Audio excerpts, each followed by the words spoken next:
Hello，大家好，我是竹慧，欢迎大家来到我的新一期播客。几天没见，有没有想我呀？很多时候，我觉得自己是个挺奇怪的人，跟那些喜欢热闹的人相反，我特别喜欢看云、看花，或者只是发呆，看着一棵在风中摇晃的树。每次提到自然这两个字，我心里就会涌起一种非常亲切、平静的感觉。我一直相信大自然，外面那个广阔的自然母亲，拥有一种非常神奇的治愈能量。它不仅是我们露营、避暑或者呼吸新鲜空气的地方。如果你愿意安静下来，真正去倾听，你会发现大自然还是一个伟大的老师。它在默默地给我们上最深刻的课，来抚慰我们的心灵，指引我们的人生。大自然教给我们的第一堂课，就是没有人是一座孤岛。社会在我们的脑海里种下了一个根深蒂固的观念，生活就是一场大鱼吃小鱼的激烈竞争。你必须比别人更强大、更优秀，才能生存下来。但是当你走进一片森林，你会发现事实完全相反。一棵长在茂密树叶下的小树，并没有被大树挤压致死。在地下，它们的根通过一个巨大的真菌网络、蘑菇网络连接在一起。当小树缺少阳光时，健康的大树会通过这个网络，把多余的碳和营养输送给它。树木之间并不竞争，不互相消灭，它们是合作的，为了整片森林的生存。说到这种连接和相互依存，一行禅师曾经举过一个非常深刻的例子。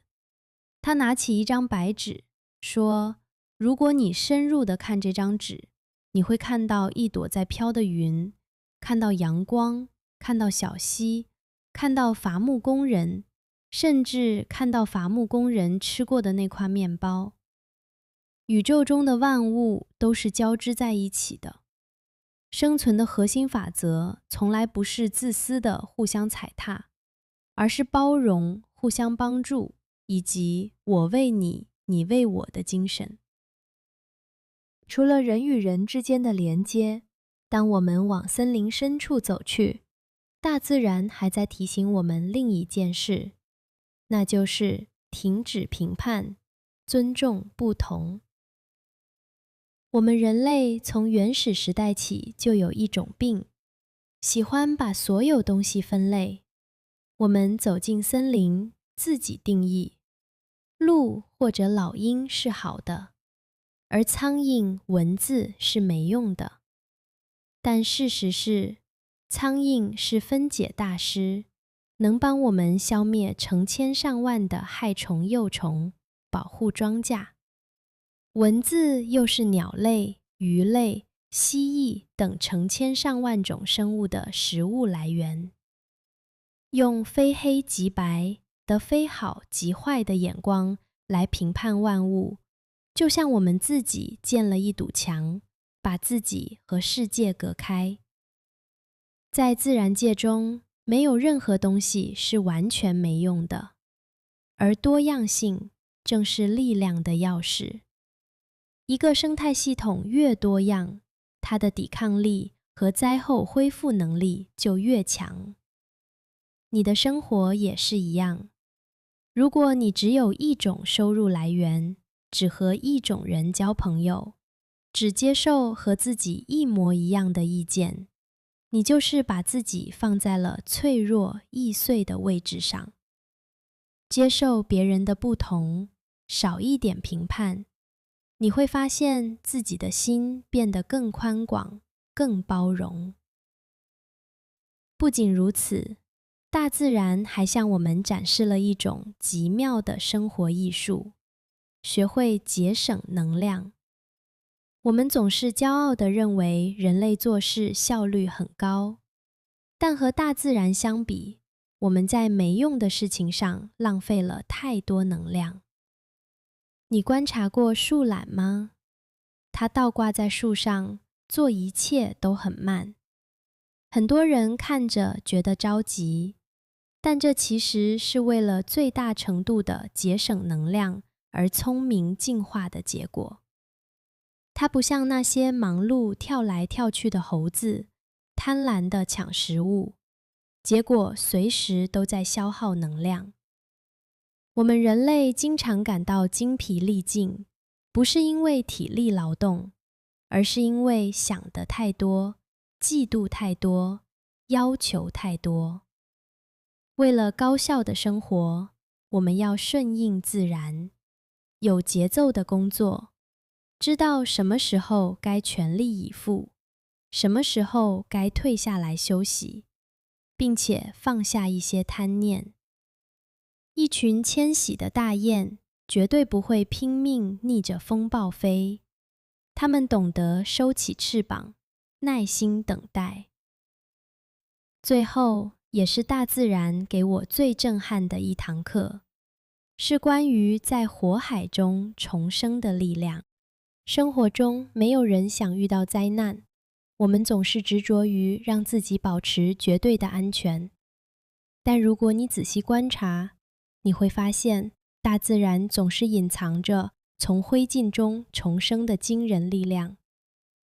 有一种树叫美国黑松，它的松果非常硬，但当森林大火席卷而过时，火焰的高温反而会让果壳裂开，让种子掉下来。不久之后，在混着营养灰烬的土地上，一棵新的松树幼苗会比以前更强壮地长出来。如果没有那场火，那个生命就会永远被困在里面。为了证明这种恢复的力量和时间的智慧，著名的自然学家盖瑞·弗格森曾经在《大自然的8堂课》这本书里总结了他一生的研究。他提到了一位102岁的邻居老奶奶，一位经历过无数逆境、贫穷和暴力的女性，但她却用大自然的美来治愈自己，并且灿烂地站了起来。从这些经历风暴的故事中，作者弗格森给出了一个深刻的建议：不要沉迷在你自己悲伤的剧本里，要学会观察自然，重新认识自己。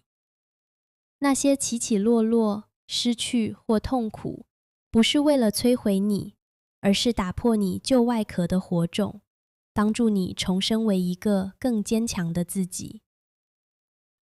美丽和治愈其实就在你伸手可及的地方。在某个夏天的下午，当你站在一棵古树下，什么都不用做，没有什么麻烦需要解决，只有阳光、树荫和吹过的风。那是一种最神圣也最安静的交流。你呼出二氧化碳来养育树木，而树木用新鲜的氧气来回报你。世界正在拥抱你，而你也在回报世界。希望无论什么时候，当你觉得迷茫不安时，试着走出去，摸摸树干，看看小鸟，让大自然那些美妙的课指引你，回到你原本的平静中。感谢大家的聆听，欢迎订阅频道，陪你一边学习中文，一边听见更多关于成长与生活的故事。我们下期节目再见。